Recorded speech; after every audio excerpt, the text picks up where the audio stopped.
পৃথিবীতে safe exit নেওয়ার একটাই জায়গা, সেটা হচ্ছে মৃত্যু। আজকে দৃষ্টি আকর্ষণ করতে চাই, নির্বাচন কেন্দ্রিক খবর প্রতিদিন গণমাধ্যমে প্রকাশ হচ্ছে। দৃশ্যমান সব খবরের বাইরেও কি কোনো খবর আছে? পর্দার আড়ালে কি কিছু ঘটতে যাচ্ছে? সোশ্যাল মিডিয়ায় এমন প্রশ্ন ছুড়ছেন নেটিজেনদের অনেকেই। নির্বাচনের ট্রেন চলতে শুরু করেছে। সারা দেশের মানুষ ভোট দেওয়ার জন্য মুখিয়ে। প্রধান উপদেষ্টা ডক্টর মোহাম্মদ ইউনূস ফেব্রুয়ারির প্রথমার্ধে সংসদ নির্বাচন অনুষ্ঠানের ব্যাপারে দৃঢ় অবস্থানে। এরই মধ্যে সরকার, সেনাবাহিনী ও জনগণকে মুখোমুখি দাঁড় করানোর পায়তারা চলছে।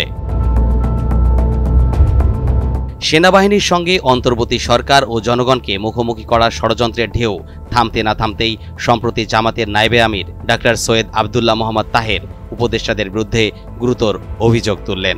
কোন কোন উপদেষ্টার ষড়যন্ত্রে লিপ্ত আমাদের কাছে নাম আছে।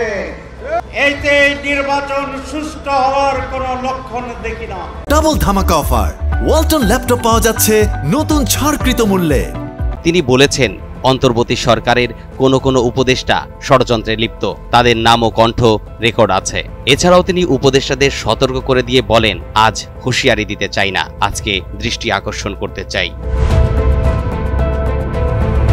জামাতের নেতার এই বক্তব্য প্রচারের পর সোশ্যাল মিডিয়ায় আলোচনা, সমালোচনা ও বিতর্কের ঝড় ওঠে। নেটিজেনদের অনেকেই উৎসুক হয়ে জানতে চান, জামাত নেতা কি ধরনের ষড়যন্ত্রের কথা প্রকাশ করতে চান, কি সেই ষড়যন্ত্র, কোন কোন উপদেষ্টা ষড়যন্ত্রে লিপ্ত, জামাত নেতা কেন তাদের নাম প্রকাশ করছেন না, এমন হাজারো প্রশ্ন নেট দুনিয়ায় ঘুরপাক খাচ্ছে।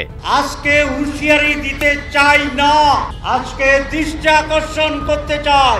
উপদেষ্টাদের সতর্ক করে এর আগে গেল 7 অক্টোবর নওগাঁর এক সমাবেশে জাতীয় নাগরিক পার্টির মুখ্য সংগঠক সার্জিস আলম বলেছিলেন, কিছু উপদেষ্টা দায়িত্ব পালনে অনীহা দেখাচ্ছে এবং কেবল নির্বাচনের মধ্য দিয়ে এক্সিট নেওয়ার মানসিকতা নিয়ে এগোচ্ছে।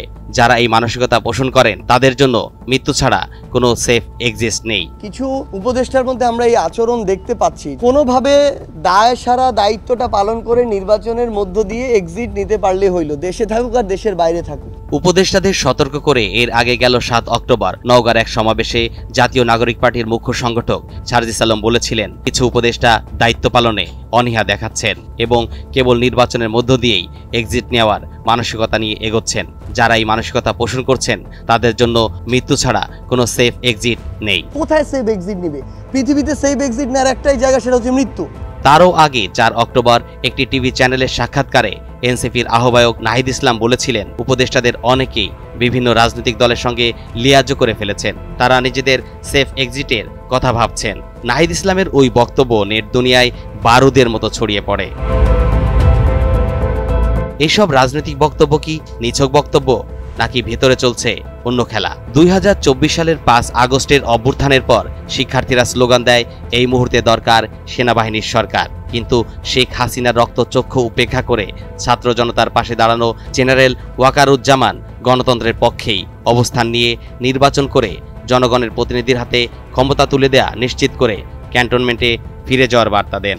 এখন প্রশ্ন হচ্ছে, জামাত নেতারা উপদেষ্টাদের কিসের সুযোগ দিতে সময় দিচ্ছেন? পর্দার আড়ালে তাদের সঙ্গে কি উপদেষ্টাদের অলিখিত কোনো ওয়াদা ছিল? পরিকল্পনা মতো কাজ করা না হলে জনসম্মুখে উপদেষ্টাদের ষড়যন্ত্র প্রকাশ করবেন? যথেষ্ট প্রমাণ থাকার পরও কেন তা প্রকাশ না করে উপদেষ্টাদের সময় দেওয়া হচ্ছে? তরিকুল ইসলাম, এনটিভি অনলাইন।